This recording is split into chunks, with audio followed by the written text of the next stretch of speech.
ஆண்டவர் உங்களுக்கு என்று கொடுத்திருக்க ஒரு வாக்கு தத்தத்தை சொல்லி உங்களுக்காக ஆசீர்வதித்து நான் ஜெபிக்க போகிறேன். சரியா? நீங்கள் ஸ்கூல் எக்ஸாம் எழுதுகிறவங்களா இருக்கலாம், கல்லூரி செமஸ்டர் எக்ஸாம் எழுதுகிறவங்களா இருக்கலாம், நீட் எக்ஸாம் அல்லது ஒரு அரசாங்க தேர்வு அல்லது என்ட்ரன்ஸ் எக்ஸாம், அப்படி வந்து எனி டைப் ஆஃப் எக்ஸாம் எழுதுறதுக்கு நீங்கள் இருந்தாலும் நீங்கள் சாதிக்க போகிறீங்க. உங்களுக்கு ஆண்டவர் வாக்குத்தத்தம் கொடுத்திருக்கிறார். அதன்படி தான் நான் ஜெபிக்க போகிறேன்.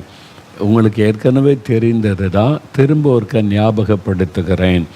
நீதிமொழிகள் 21:31 ஆண்டவருடைய வார்த்தை சொல்லுகிறாரு, குதிரை யுத்த நாளுக்கு ஆயத்தமாக்கப்படும், ஜெயமோ கர்த்தரால் வரும், ஜெயமோ கர்த்தரால் வரும், வெற்றி உங்களுக்கு கர்த்தரால் வரும். அதுதான் ஆண்டவர்களுக்கு கொடுக்கிற வார்த்தை.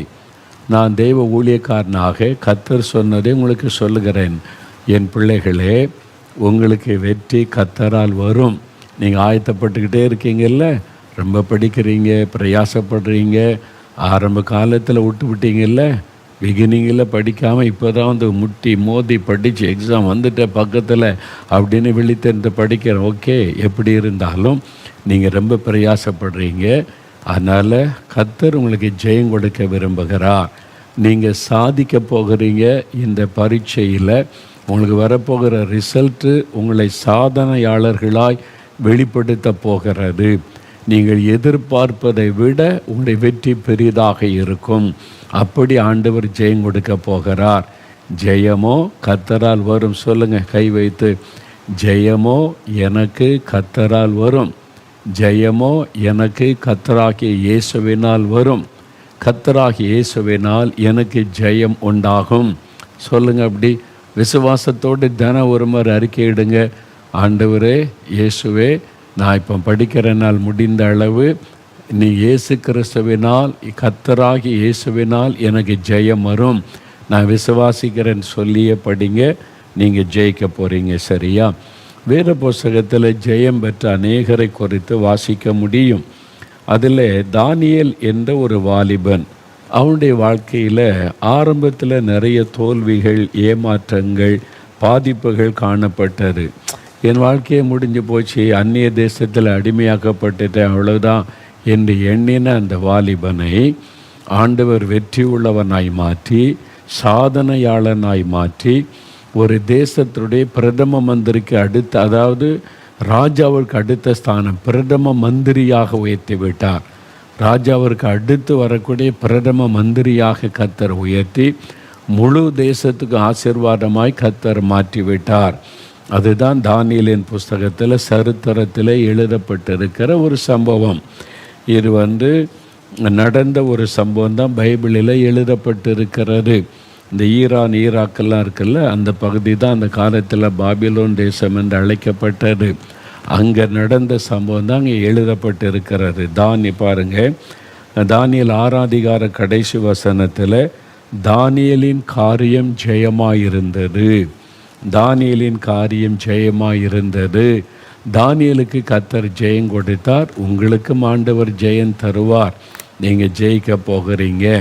ஆனால் இந்த ஜெயத்தை பெற்றுக்கொள்ள என்ன செய்யணும்னா, இந்த தானியேலுடைய வாழ்க்கையில் சில அற்புதமான காரியத்தை பார்க்க முடியும். ஒன்று, தானியேல் 6 வசனத்தில் நீங்கள் வாசித்து பார்த்தால், அவன் உண்மை உள்ளவனாயிருந்தான். அதனால தான் அவனுக்கு கர்த்தர் ஜெயம் கொடுத்தார். உண்மை உள்ளவளாய் இருப்பது. நீங்கள் படிக்கிற பிள்ளைகள் உங்கள் பெற்றோருக்கு உண்மையாக இருக்கிறீங்களா? பெற்றோரை ஏமாத்துறீங்களா? ஏமாற்றுறவங்களுக்கு ஆண்டவர் எப்படி உதவி செய்ய முடியும்? நீங்கள் ஏமாற்றி இருந்தால் அப்பா அம்மாக்கிட்ட மன்னிப்பு கேட்டு, நான் உங்களுக்கு ஏமாற்றி இருக்கிறேன், என்னை மன்னிச்சு கொள்ளுங்க, என்னை ஆசீர்வதிங்கன்னு சொல்லணும். நீங்கள் ஏமாற்றிட்டது அவங்களுக்கு தெரிஞ்சு அவங்களுடைய மனது எவ்வளோ துக்கப்படும் பார்த்தீங்களா? அது உங்களுடைய ஆசீர்வாதத்தை தடுப்பதற்கு ஆகிவிடும். அதனால தான் உங்களை தாழ்த்தி, இயேசுவே, என்னுடைய உண்மையற்ற தன்மையை மன்னிச்சிருங்க, பாவத்தை மன்னிச்சிரு, படிக்க வேண்டிய நேரம் நான் ஒழுங்காக படிக்கலை, படிக்கிறதா சொல்லி என் பெற்றோரை நான் ஏமாற்றி விட்டேன், செல்ஃபோன்லேயே நேரத்தை கழிச்சிட்டேன், அதெல்லாம் மன்னிச்சிருங்க. டீச்சரை ஏமாற்றி இருக்கலாம். அது மாதிரி உள்ளதுன்னு ஆண்டவர்கிட்ட சொல்லணும். என்னை மன்னித்து நான் உண்மையாக இருக்க என்னை ஒப்பு கொடுக்குறேன், இனி ஏமாற்ற மாட்டேன், பொய் சொல்ல மாட்டேன், இந்த பாவத்துக்கு இடம் கொடுக்க மாட்டேன் அப்படின்னு தானியேல் எப்படி ஒப்பு கொடுத்தாரோ, தீர்மானம் பண்ணினார். அதே மாதிரி நீங்களும் தீர்மானம் எடுத்து ஒப்பு கொடுக்கணும். சரியா? ரெண்டாவது பார்த்தீங்கன்னா, தானியேல் தினம் 3 வேளை ஜெபிப்பாராம். தானியேல் 6:10 சொல்லியிருக்குது. நீங்களும் அதனால் உடனே 3 வேளையும் ஜெபிக்கணும் போல், இத்தனை மணிக்கு ஜெபிக்கணும் போல் அப்படிலாம் கிடையாது. காலையில் எழுந்து படிக்க முன்னால் முதலாவது முழங்கால் படிட்டு வேதத்தை தியானித்து நீங்கள் ஜெபம் பண்ணுங்க. இரவிலையும் நீங்கள் படிக்க முன்னால் ஜெபிங்க. உங்களுடைய ஜெப பழக்கம் காலையிலையும் இரவிலையும் ஜெபிக்கிற பழக்கத்தை ஏற்படுத்தி கொள்ளுங்க. ஆண்டவர்கிட்ட கேளுங்க. நீங்கள் ஜெபிக்கும்போது முதல்ல என்ன நடக்கும் தெரியுமா? பயம் உங்களை விட்டு விலகும். நிறைய பேர் தோல்விக்கு என்ன காரணம் தெரியுமா? பயம். அந்த பயம் வந்துட்டால் படிப்பில் கவனம் செலுத்த முடியாது. அப்போ ஒரு படிப்போடு அதனுடைய சிந்தனை அப்படியே சிதறிக்கிட்டே இருக்கும். பயம் பயம் பயம். அதன் பிறகு இந்த பயம் உடைய ஞாபக மருதியை கொண்டு மறந்து போயிடும். எக்ஸாம் ஹாலோடு போய் உட்கார்ந்த உடனே இருப்போம். ஒரு பயத்தோடு போனீங்கன்னு வைங்களேன், நல்லா தெரிஞ்சிருக்கும். ஆனால் எழுத முடியாமல் பயத்தில் நீங்கள் விட்டுறக்கூடும். அப்போ முதலாவது பயம், அதிலிருந்து விடுதலை பெறணும். நிறைய பேருக்குள்ள பயம். சாத்தான் உங்களுடைய ஆசீர்வாதத்தை, படிப்பின் ஆசீர்வாதத்தை கெடுக்க பயத்தை விதைக்கிறவன்.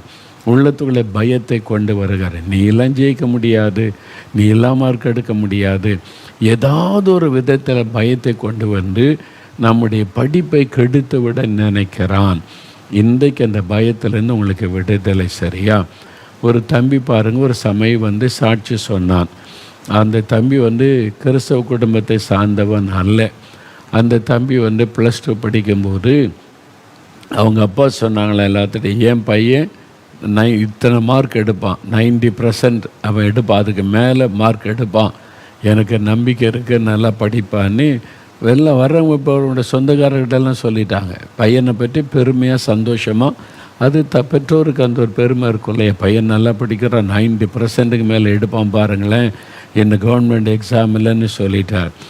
அது அவனுக்குள்ளே பயத்தை கொண்டு என்னால் அவ்வளோ எடுக்க முடியுமா, எங்கள் அப்பா என் மேலே இவ்வளோ நம்பிக்கை வச்சுருக்கிறாங்க, எதிர்பார்க்குறாங்களே, என்னால் எடுக்க முடியுமான்னு ஒரு பயம். அது அப்படி பயம் உள்ளத்துக்குள்ளே, அதை வச்சு சாத்தான் உள்ளத்துக்குள்ளே கொண்டு வந்துட்டான்.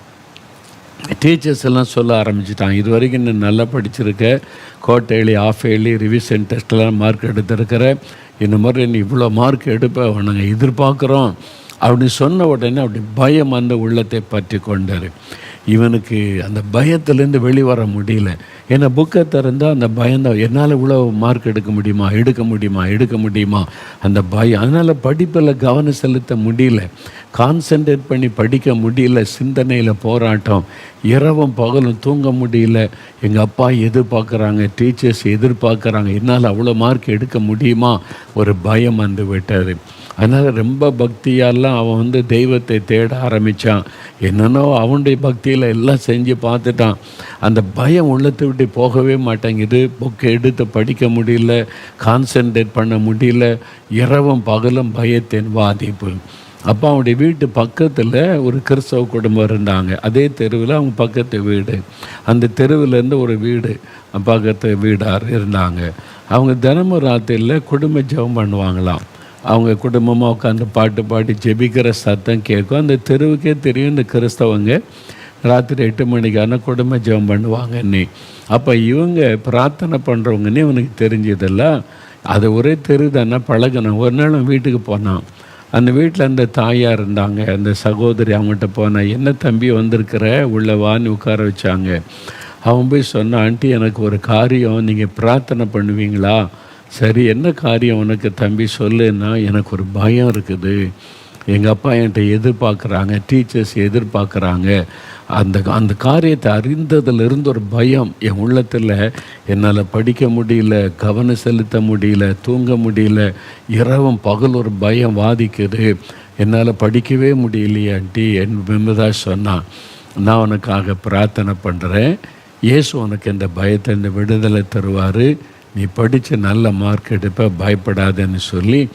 அப்போ இயேசுவே எனக்கு உதவி செய்யுங்கன்னு கேளு, இயேசுவே இந்த பயத்தை மாற்றுங்க, இயேசுவே எனக்கு உதவி செய்யுங்கன்னு கேளு போதுன்னு உடனே, இயேசுவே எனக்கு உதவி செய்யுங்க, பயத்திலிருந்து விடுதலை கொடுங்கன்னு சொன்னால் அவங்க இவனுக்காக ஒரு பிரார்த்தனை பண்ணாங்க. இயேசுவே இந்த தம்பி உங்கள்கிட்ட வந்திருக்கிறாங்கப்பா, பயத்தில் கஷ்டப்படுகிறான், இயேசுவின் நாமத்தில் இந்த பயம் விலகட்டும், இந்த முதல் மன தைரியம் வரணும், நல்லா படிக்கணும், நல்ல மார்க் எடுக்கணும்னு ஜெபம் பண்ணாங்க. அவ்வளோதான். அந்த நிமிஷம் ஒரு பயம் உடைய உள்ளத்தை விட்டு விலகிட்டு அப்படியே போய்விட்டார். பயப்படாத பயப்படாத சொல்கிறது சுலபம், பயம் உள்ளத்தை விட்டு போகணும்ல, அது இயேசுவால் முடியும். எல்லோரும் பயப்படாத பயப்படாதுன்னு சொல்கிறாங்க, ஆனால் பயம் இருக்கிற உள்ள அதிலிருந்து விடுதலை கொடுக்கறது தான் இயேசு. இன்றைக்கு உனக்கு விடுதலை, உள்ளத்தில் இந்த பயத்தை எடுத்துருவார். ஏற்கனவே நிறைய பேர் உள்ளத்தில் இருக்கிற பயத்தை மாற்றிட்டார். ஏன்னா போன வாரெல்லாம் ஜெபிச்சொல்ல நிறைய பேர் விடுதலை பெற்றீங்க.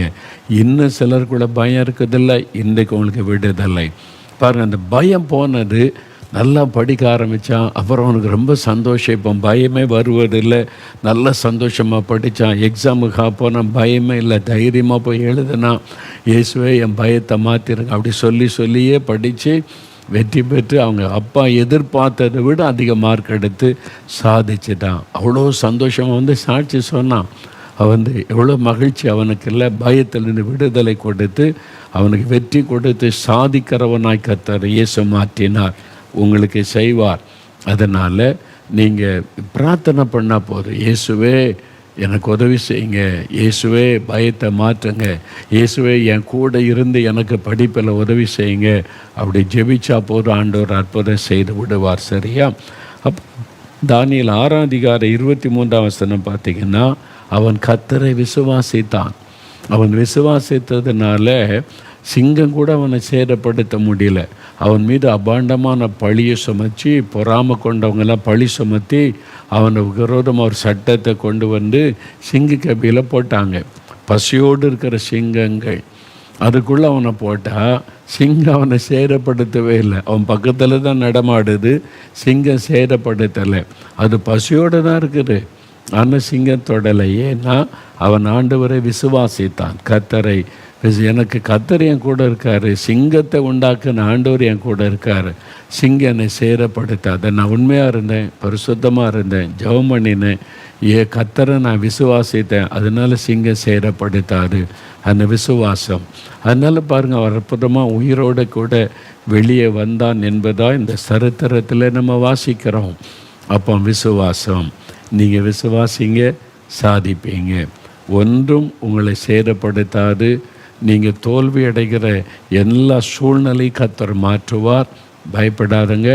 அதனால் நீங்கள் இன்றைக்கு விசுவாசத்தோடு நீங்கள் ஜெபிச்சு விசுவாசத்தோடு கேட்டிங்கன்னா என்ன கேட்டாலும் ஆண்டவர் தருவார். நீங்கள் பாருங்களேன், சிலருக்கு என்ன பயம்னா, எனக்கு எல்லாமே சரிதான், இந்த மேக்ஸை நினச்சா தான் ரொம்ப கஷ்டமாக இருக்குது, மேக்ஸ் பாடத்தை யார் கண்டுபிடிச்சா அதுக்கு மனசுக்குள்ளே வரமாட்டேங்குது, அதில் தான் நான் ஃபெயில் ஆகிடுறேன், அப்படி கஷ்டப்படுறீங்களா? ஒன்றும் பயப்படாங்க. சிலருக்கு இங்கிலீஷ் வர மாட்டேங்குது, சிலருக்கு தமிழ் வர மாட்டேங்குது, சிலருக்கு சோசியல் ஏதோ ஒரு பாடம் வீக்காக இருக்கிறேன்னு சொல்கிறாங்க. அதனால் அந்த பாடத்தை நினச்சா தான் பயமாக இருக்குது, மற்றதெல்லாம் படிச்சிருவேன், இது ஒன்று தான் நினைக்கிறீங்களா? பயப்படாதாங்க. அதுக்கு என்ன பண்ணணும் தெரியுமா? யாக்கோபு 1:5-6 பைபிளில் ஒரு வசனம் இருக்குது. உங்களில் ஒருவன் ஞானத்தில் குறைவுள்ளவனாக இருந்தால், கணக்கு பாடத்தில் எனக்கு ஞானமே இல்லை, இங்கிலீஷ் ஞானம் வரமாட்டேங்குது, தமிழ் பாடத்தில் ஞானம் இல்லை, ஞானத்தில் குறையாக இருக்கிறேன், அந்த பாடத்தில் நிறைய மார்க் எடுக்க முடியல, அதில் மட்டும் நான் குறைஞ்ச மார்க் எடுக்கிறதுனால சாதிக்க முடியல அப்படின்னு நினைக்கிறீங்களா? உங்களில் ஞானத்தில் குறைவுள்ளவனாக இருந்தால் யாவருக்கும் சம்பூரணமாய் கொடுக்கிற தேவன் எப்படி கொடுப்பாரான்னு தெரியுமா? சம்பூரணமாய் நிறைவாய் கொடுப்பவரும் ஒருவரை கடிந்து கொள்ளாதவர். இவ்வளோ நாள் என்கிட்ட வரல, இன்றைக்கி எக்ஸாம் வந்தோடனே என்கிட்ட ஜெபிக்க வந்திருக்கிறியா? அப்படிலாம் கடிந்து கொள்ள மாட்டார். வா மகனே, வா மகளே, உனக்கு என்ன வேணும்? ஞானம் வேணுமா? இந்த பாடம் கஷ்டமாக இருக்குதா? நான் உனக்கு ஞானம் தருகிறேன். சம்பூரணமாய் ஆண்டவர் இயேசு தருவாராம். கொடுக்கிறவரும் அவரிடத்தில் கேட்க கடவன். கேட்கும்போது எவ்வளவு ஆகிலும் சந்தேகப்படாமல் விசுவாசத்தோடு கேட்கணும். எனக்கு இயேசு ஞானம் தருவார், இந்த சப்ஜெக்ட் இந்த பாடத்தில் எனக்கு ஞானம் தருவார், கெமிஸ்ட்ரியில் எனக்கு நல்ல ஞானம் தருவார், ஆங்கிலத்தில் ஞானம் தருவார். விசுவாசத்தோடு நீங்கள் கேட்டால் இன்றையிலிருந்தே ஒரு மாற்றத்தை பார்ப்பீங்க. நல்ல ஞானத்தை ஆண்டவர் தருவார். விசுவாசத்தோடு கேட்கும்போது அப்போ நீங்கள் சாதனையாளர்களாக இருப்பீங்க. ஒரு தம்பி அநேக வருஷத்துக்கு முன்னால் இதே மாதிரி இந்த எக்ஸாம் எழுதுகிற பிள்ளைகளுக்கு நான் ஒரு கூட்டம் நடத்தினப்போ ஒரு தம்பி சொன்ன சாட்சி. அவள் காலேஜில் படிக்கிற தம்பி. அந்த தம்பி சொன்ன ஒரு ஆச்சரியமான காரியம். எங்கள் காலேஜில் எனக்கு பேர் 23 அதை பற்றி எல்லாருக்கும் தெரியும். காலேஜ் முழுவதும் 23 என்னை கூடுவாங்க, 23 அப்படின்னு கூடுவாங்க. என்ன அப்படின்னு கேட்டால், ஃபைனல் இயர் வந்தபோது அவனுடைய அரியஸ் பார்த்திங்கன்னா 23 பாடத்தில் அரியஸ் வச்சுருக்கிறான். ஒவ்வொரு செமஸ்டர்லேயும் 4 பாடம் அப்படி 3 பாடம் அரியஸ் ஆகி கடைசி செமஸ்டர் வரும்போது 23 பாடம் அரியஸ் மாத்திரம். அப்புறம் அந்த வருஷத்து சப்ஜெக்டை எழுதணும். அதனால் எல்லாருக்கும் தெரிஞ்சுட்டு 23 அரியஸ் வச்சுருக்கான்ப்பா அப்படின்னு காலேஜ் முழுதும் ஃபேமஸ் ஆகிட்டு அப்படி தான் சொல்லுவாங்களாம் 23ன்னு. அந்த அப்பா அவனுக்கு ரொம்ப வேதனை. 23 பாடத்தை என்னைக்கு எழுதி வெற்றி பெற்று நான் படித்த டிகிரி வாங்குவது, அது இல்லாமல் இந்த வருஷத்துக்கான இந்த செமஸ்டருக்கான 4-5 சப்ஜெக்ட் வேறு எழுதணும். அப்போது அவன் துக்கத்தோடு இந்த பரீட்சை எழுதுகிறவங்களுக்கு ஜெபிக்கிறாங்கன்னே வந்திருக்கிறான். அவன் கிறிஸ்தவன் இல்லாத தம்பி. அதனால் தூரத்தில் ஒரு ஓரமாக கூட்டத்தில் உட்காரல, ஓரமாக நின்றுட்டு என்ன தான் சொல்கிறாங்கன்னு அப்படியே கேட்டுக்கிட்டு அங்கே சொன்ன சாட்சி இந்த வசனம், ஜெயமோ கர்த்தரால் வரும், இயேசு கிறிஸ்து கர்த்தராக இயேசு ஜெயம் தருவான்னு வார்த்தை அவனை தொட்டிருக்கு. அப்போ எனக்கு ஜெயம் கொடுக்கறதுக்கு ஒரு கடவுள் இருக்காரா, அவர் ஜெயம் தருகிறவரா அப்படின்னு அதை கேட்டு அவனுக்குள்ள ஒரு விசுவாசம், அப்படியே அந்த வசனத்தின் மேலே விசுவாசம் வந்ததா. அப்போ அவனுக்குள்ள இயேசுவே நீங்கள் ஜெயம் கொடுக்கிற தேவனை அறிந்து கொண்டேன், எனக்கு வெற்றி தரணும். 23 அரியஸ் இருக்குது, அது போக இந்த செமஸ்டரில் வேறு எழுதணும். எல்லா பாடமும் நான் ஒரே செமஸ்டரில் எழுத போகிறேன், ஃபைனல் செமஸ்டர் எழுத போகிறேன், எனக்கு நீங்கள் ஜெயம் தரணும், நான் விசுவாசிக்கிறேன்னு சொல்லிவிட்டு எல்லா பாடத்துக்கும் எக்ஸாம் ஃபீஸ் கட்டிட்டு எக்ஸாம் இல்லைன்னா எல்லோரும் காலேஜ் முழுவதும் பேச்சு. ஈவனுக்கு 5 பாடம் 6 பாடமே ஜெயிக்க முடியாது. 23 அரியஸ், அப்புறம் ஃபைனல் செமஸ்டர் இந்த சப்ஜெக்டு எல்லாத்தையும் ஒரே டைமில் எப்படி இவன் ஜெயிப்பான் என்று சொல்லி அவன் சொன்னான், எனக்கு இயேசு ஜெயம் தருவன்னு வாக்கு கொடுத்துருக்காரு, ஜெயம் கர்த்தராக இயேசுவினால் வரும், நான் விசுவாசிக்கிறேன்னு சொல்லிவிட்டு இயேசுவேன்னு ஜெபம் பண்ணி எக்ஸாம் எழுதினான். எழுதி என்ன அற்புதம் பாருங்கள், கடைசி செமஸ்டரில் அத்தனை பாடத்தில் வெற்றி பெற்று விட்டான், எல்லா அரியஸை கிளியர் பண்ணிட்டான். காலேஜ் ஆச்சரியப்பட்டு போனது. காலேஜில் ப்ரொஃபஸர்ஸு பிரின்ஸ்பால் எல்லோரும் ஆச்சரியப்பட்டு அவனை கூப்பிட்டு பாராட்டினாங்க. நீ எப்படா தேர போகிற, நீ டிகிரி வாங்குறதுக்கு இன்னும் சில வருஷம் ஆகும்னு நினச்சோம், ஒரே செமஸ்டரில் இத்தனை சப்ஜெக்ட் எழுதி வெற்றி பெற்றுட்ட அப்படின்னா இயேசுவுக்கு ஸ்தோத்திரம்னு சொன்னான். மேடையில் சாட்சி சொன்னான். இல்லை எனக்கு ஆச்சரியம் அவனை பார்த்து. இதெல்லாம் மாதிரி பல அனுபவங்கள் சாட்சிகளை நான் கேட்டு இருக்கிறேன். உங்களுக்கு ஜெயம் தருவார், விசுவாசிங்க, பயப்படாதங்க. நீங்கள் எல்லா சப்ஜெக்ட்லேயும் பெஸ்ட் மார்க் எடுப்பீங்க, சாதிப்பீங்க, உங்களுக்கு மேல் படிப்பிற்கு ஆண்டவர் ஏற்ற வழிகளை திறப்பார். சரியா? கடைசியாக தானியேல் 6ஆம் அதிகாரத்தில் 3வது வசனம் பார்த்தீங்கன்னா, தானியேலுக்குள்ள ஒரு விசேஷ தாவி இருந்துச்சாம். எக்ஸலண்ட் ஸ்பிரிட், பரிசுத்த ஆவியானவர், எக்ஸலண்ட் ஸ்பிரிட், ஆவியானவர். ஆண்டவரிடத்தில் ஜெபிக்கும் போது ஆண்டவர் ஞானத்தின் ஆவியை நமக்கு தருவார். பரிசுத்த ஆவியானவருக்கு ஒரு பெயர் ஞானத்தின் ஆவியானவர், excellent spirit, spirit of wisdom. அவர் ஞானத்தை நமக்கு ஆண்டவரே உம்முடைய ஆவியை எனக்கு தாங்க, அந்த பரிசுத்த ஆவி எனக்கு தாங்க, ஞானத்தின் ஆவியை தாங்கன்னு கேட்டால் ஞானத்தின் ஆவி உங்களுக்குள்ள வந்துட்டால் ஞானம் திறமை எல்லாம் உங்களுக்குள்ள வந்துடும். நீங்கள் சாதிக்கிறவளாக இருப்பீங்க. நீங்கள் இந்த எக்ஸாமில் மாத்திரம் இல்லை, நீங்கள் என்ட்ரன்ஸ் எக்ஸாம், இன்னும் படிக்கிற இடத்துல, வேலை செய்கிற இடத்துல, எல்லாத்திலையும் நீங்கள் சாதனையாளர்களாய் கர்த்தர் மாற்றுவார். பிஸ்னஸ் செய்ய போகிறீங்கன்னா அதில் சாதிப்பீங்க. எல்லாத்துலேயுமே கர்த்தர் உங்களுக்கு பெரிய வெற்றியான ஒரு வாழ்வை வைத்திருக்கிறார். அதனால் தானியேலுக்கு ஜெயம் கொடுத்தீங்களே, எனக்கும் ஜெயம் கொடுங்க. நானும் உண்மையாக இருப்பேன், நானும் ஜெபம் பண்ணுவேன், நானும் விசுவாசிப்பேன். எனக்கும் அப்படி ஆவியை கொடுத்து, ஞானத்தின் ஆவியை கொடுத்து நடத்துங்க. அப்படி ஜெபிச்சா போதும், அற்புதம் நடக்கும். இப்போ நம்ம ஜெபிக்க போகிறோம். சரியா? ஒரு 10 நிமிடம் ஜெபிக்க போகிறோம். அப்படியே முழங்கால் போடுறீங்களா? தேவ சமூகத்தில் முழங்கால் படியிட்டு ஜெபிக்க போகிறோம். பெற்றோர் உங்களுடைய பிள்ளைகளுக்கு பக்கத்தில் முழங்கால் போட்டு பிள்ளைகள் தலையில் கை வைத்து ப்ளஸ் பண்ணி ஜெபிக்கணும். என் மகன் என் மகளை நான் ஆசீர்வதிக்கிறேன் இயேசுவே. என் மகளை ஆசீர்வதிங்க, மகன் ஆசீர்வதிங்க. என் மனைவி எக்ஸாம் எழுதுகிற ஆசீர்வதிங்க. என் கணவர் எழுதுகிறாங்க ஆசீர்வதிங்க. சகோதரன் ஆசீர்வதிங்க. ஜெயம் கொடுங்க. ஜெயமோ கர்த்தராகிய இயேசுவினால் உங்களுக்கு வரும். ஆண்டவர் வாக்கு கொடுத்துட்டார். இருதயத்தில் கை வைங்க. அப்படி இருதயத்தில் கை வைங்க. எக்ஸாமுக்கு ஆயத்தப்படுற எல்லாரும் கை வைத்து, ஆண்டவரே நான் ஏதாவது தவறு செய்திருந்தால் என்னை மன்னிச்சிருங்க. நான் ஏதாவது ஆண்டவரே உண்மையில்லாமல் நடந்திருந்தால் என்னை மன்னிச்சிருங்க. நான் யாரையாவது ஏமாற்றி இருந்தால் என் பெற்றோரை, என் கூட இருக்கிறவங்க கணவரை, மனைவியை அல்லது மற்ற என்னை நம்பினவங்களை ஏமாற்றி இருந்தால் என்னை மன்னிச்சிருங்க. என்கிட்ட காணப்பட்ட தவறுகள், பாவங்கள், நேரத்தை நான் வீணாக்கி இருக்கிறேன், அதில் உண்மையில்லாமல் நடந்திருக்கேன். எங்கள் அப்பா அம்மாவை ஏமாற்றிட்டு படிக்கிற மாதிரி செல்ஃபோன்லேயே உட்கார்ந்துருக்கிறேன், என்னை மன்னிச்சிருங்க. கேளுங்க, பாவத்தை மறைக்கிறவன் தான் வாழ்வடைய மாட்டான்.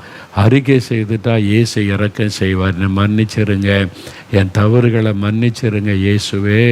உங்களுடைய இரத்தத்தினால என் உள்ளத்தை கழுவுங்க.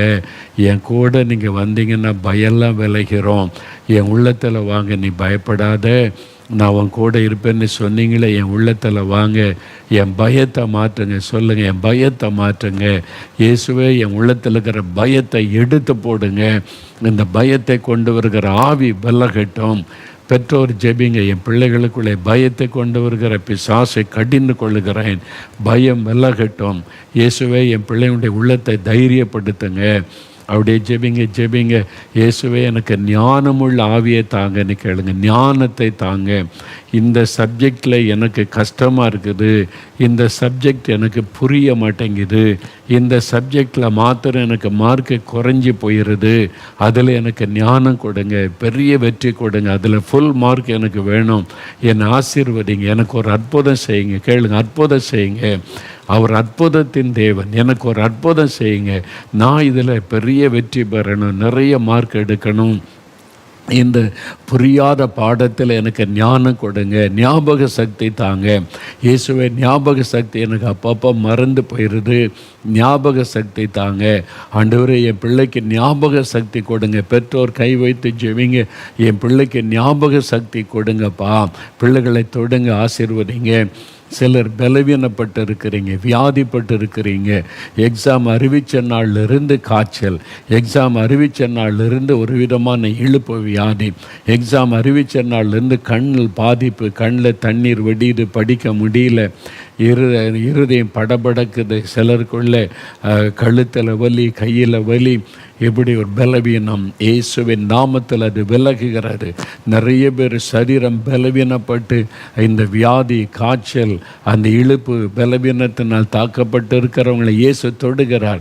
உங்கள் பிள்ளைக்கு சுகம் உண்டாகுது. நீங்கள் ஜெபிங்க, இயேசுவின் நாமத்தில் இந்த வியாதி மாறட்டும், இந்த இயேசுவின் நாமத்தில் இந்த பலவீனம் விலகட்டும், ஜுரம் விலகட்டும், இழுப்பு வியாதி விலகட்டும் இயேசுவின் நாமத்தில். கழுத்து வலி, கண்ணில் பாதிப்பெல்லாம் மாறட்டும் இயேசுவின் நாமத்தில். தெளிவான பார்வை வரட்டும், கண் எரிச்சல் மறையட்டும் இயேசுவின் நாமத்தில். வீசிங் பிரச்சனை மறையட்டும், அற்புத சுகம் உண்டாகிறது.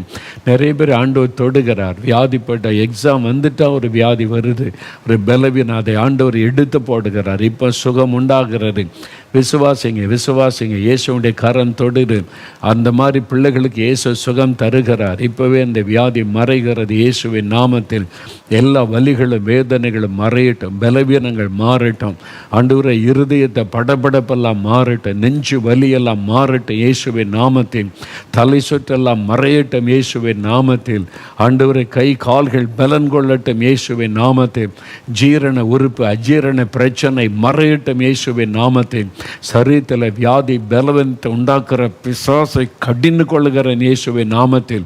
பிள்ளைகளை விட்டு விலக பொல்லாத ஆவியே, ஆண்டவரே பிள்ளைகளை தொடுங்க, ஒவ்வொரு குழந்தைகளை தொடுங்கப்பா.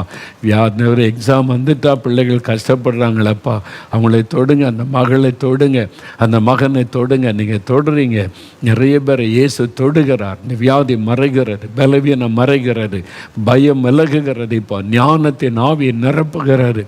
ஆண்டவரே ஞானத்தின் ஆவியினால் பிள்ளைகளை நிரப்புங்க, ஞானத்தை கொடுங்க, ஞாபக சக்தி கொடுங்க. எல்லா ஆண்டவரே சரீர பலவீனங்கள் விலகட்டும், ஆசீர்வதிங்க. எந்தெந்த சப்ஜெக்டில் குறைவாக இருக்கிறாங்களோ அதிலெல்லாம் ஞானம் கொடுத்து அதிக மார்க் எடுக்கணும். எக்ஸாம் எழுதும் போது பயமே வரக்கூடாது. ஆண்டவரே படிக்கிற பாடம் ஞாபகத்தில் அவங்களுக்கு மனதில் தங்கணும். எக்ஸாம் எழுதும் பொழுது எல்லாம் படித்ததெல்லாம் ஞாபகத்தில் வரணும். ஒரு கொஸ்டினை கூட விடக்கூடாது, ஆன்சர் எழுதாமல் எல்லா கொஸ்டினுக்கு ஆன்சர் பண்ண கிருபை கொடுங்க, கிருபை கொடுங்க. பிள்ளைகள் ஆசீர்வதிங்க. ஆண்டவரே பிள்ளைகளுடைய பிரயாணம் எக்ஸாம் ஹாலுக்குள்ளே போவதற்கு எந்த தடையும் வரக்கூடாது. எல்லாத்தையும் மறக்காமல் கொண்டு போகணும். பென்னு பென்சில் எல்லாம் மறக்காமல் கொண்டு போகணும். பிள்ளைகள் எதில் இந்த ஹால் டிக்கெட் கொண்டு போகணும், எதில் தடுமாற்றமே வரக்கூடாது. எல்லாத்திலையும் பிள்ளைகளுக்கு உதவி செய்யுங்கப்பா, உதவி செய்யுங்கப்பா. பிள்ளைகளுக்கு கூட இருங்கப்பா. ஆண்டவரே டிராஃபிக் பிரச்சனை வந்துடக்கூடாது, ஏற்ற நேரம் போகணும், டென்ஷன் ஆகக்கூடாது. தைரியமாக உட்காந்து எக்ஸாம் எழுதணும். படித்த பாடத்தை ஞாபகப்படுத்துங்க, ஞாபகப்படுத்துங்க. வேகமாக எழுதணும், அழகாக எழுதணும். கையெழுத்து சுத்தமாக அழகாக இருக்கும்படி ஆசீர்வதிங்க. இப்போ இதுவரை எப்படி இருந்தாலும் இன்றையிலிருந்து அவனுடைய கையெழுத்து நல்லா அழகாக மாறட்டும். ஆசீர்வதிங்க. எல்லா கொஸ்டினுக்கு ஆன்சர் பண்ண கிருபை கொடுங்க. எல்லாத்தையும் செய்து முடிக்க பலன் கொடுங்க. திருத்துகளுடைய கண்களில் தயவு கிடைக்கணும். ஆண்டவரை திருத்துகளுடைய கண்களில் தயவு கிடைக்கணும். ஃபுல் மார்க் அவங்க எழுதுறதுக்கு நல்ல மார்க்கு கிடைக்கணும். வெற்றி பெறணும், அதிக மார்க் எடுத்து வெற்றி பெறணும், சாதிக்கணும். பிள்ளைகள் ஆசீர்வதிங்க. இந்த மகன் ஆசீர்வதிங்க, இந்த மகள் ஆசீர்வதிங்க. பிள்ளைகள் ஆசீர்வதிங்க. என்ட்ரன்ஸ் எக்ஸாமில் பெரிய வெற்றி வரட்டும். நீட் எக்ஸாமில் வெற்றி உண்டாகட்டும். ஆண்டவரே மேல் படிப்புக்கான எக்ஸாமில் பெரிய வெற்றி உண்டாகி வழி திறக்கப்படட்டும். வேலைக்காக எழுதுகிற எக்ஸாமில் வெற்றி பெற்று வேலைக்கான வாய்ப்புகள் உண்டாகட்டும். ஆண்டவரே ப்ரமோஷனுக்கான எக்ஸாமில் வெற்றி பெற்று ப்ரமோஷன் உண்டாகட்டும். பெரியவங்களை ஆசீர்வதிங்க. அந்த சகோதரன் ஆசீர்வதிங்க. பெரியவர்களையும் ஆசீர்வதிங்க. ஒவ்வொருவரையும் தொடுங்க. ஜெயிக்கட்டும், சாதிக்கட்டும். இன்று முதல் அற்புதம் நடக்கட்டும். இதோ நீங்கள் தொடுகிறதற்காய் நன்றி, ஜெயம் தருகிறதற்காய் நன்றி. ஆண்டவரை படித்து முடித்து மேல் படிப்பிற்கு அந்த பிள்ளைகளுக்கு வழி உண்டாக்குங்க. எந்த காலேஜில், எந்த யூனிவர்சிட்டியில் என்ன சப்ஜெக்ட் படிக்கணும் அவங்களுக்கு கைடன்ஸ் கொடுங்க. அவங்க தைரியமாக சந்தோஷமாக படித்து சாதிக்கணும், உதவி செய்யுங்க. அவங்களுடைய மன விருப்பத்தை நிறைவேற்றுங்க. பிள்ளைகள் விரும்புகிறபடி ஆண்டவரை நல்ல இடத்துல மேல் படிப்புக்கு வழி திறக்கப்படட்டும். அவங்க விரும்புகிறபடி ஆண்டவரே அவங்க படிப்பிற்கான வாசல்கள் திறக்கப்படட்டும். வேலைக்கான வாசல் திறக்கப்படட்டும். ஒவ்வொருவருக்கும் அற்புதம் நடக்கட்டும். இயேசுவின் நாமத்தில் அற்புதம் நடக்கட்டும். தடைகள் எல்லாம் விலகட்டும். இன்று முதல் நான் உன்னை ஆசீர்வதிப்பேன் என்றீர். நான் உன்னை வாளாக்காமல் தலையாக்குவேன், கீழாகாமல் மேலாவாய் உன்னை உயர்த்துவேன் என்றீர். பிள்ளைகளை உயர்த்தி கனப்படுத்தும். ஆசீர்வதி நீர். ஆசீர்வதித்து விட்டதற்காய் ஸ்தோத்திரம், ஸ்தோத்திரம், ஸ்தோத்திரம். இயேசு கிறிஸ்துவின் நாமத்தில் உம்முடைய பிள்ளைகளை ஆசீர்வதித்து ஜெபிக்கிறேன் பிதாவே. ஆமேன், ஆமேன். ஆண்டவர் அற்புதம் செய்துட்டாரு. இந்த நிமிஷத்தில் இந்த மாற்றம், பயெல்லாம் போயிட்டு இயேசு கூட இருக்கிறார். தைரியமாக இப்போ எக்ஸாம் எழுதுங்க. நீங்கள் எக்ஸாம் எழுதுகிற அதே நேரம் 4 மாவட்டத்தில் நாங்கள் ஜெபம் பண்ணி கொண்டே இருப்போம். ஒரு டீம் எங்கள் ஜெபக்குழுவில் நீங்கள் எக்ஸாம் எழுதி முடிக்கும் வரைக்கும், ஆரம்பத்துலேருந்து முடிவு வரைக்கும் இங்கே நாங்கள் ஜெபிச்சுக்கிட்டே இருப்போம். எங்களுக்காக ஜெபிக்கிற ஒரு கூட்டம் இருக்கிறாங்கன்னு தைரியமாக எழுதுங்க. இயேசுவை ஸ்தோத்திரம் பண்ணிக்கிட்டே எழுதி முடிங்க. எந்த விதமான ஒரு பதஷ்டத்துக்கு இடம் கொடுக்காமல் இயேசு கூட இருக்கிறார் என்ற மகிழ்ச்சியோடு போய் எழுதுங்க. பேரண்ட்ஸும் பிள்ளைகளை பயமுறுத்தாமல் இயேசு கூட வர்றாரு, உனக்கு ஜெயம் தருவா, தைரியமாக போய் எழுதுப்பா, எழுதுமான்னு சொல்லி ஆசீர்வதி தன் பேரண்ட்ஸ் தலையில் கை வைத்து ப்ளஸ் பண்ணி தான் பிள்ளைகளை நீங்கள் அனுப்பணும். ஜெபிச்சு தான் நீங்கள் எக்ஸாமுக்கு அனுப்பணும்.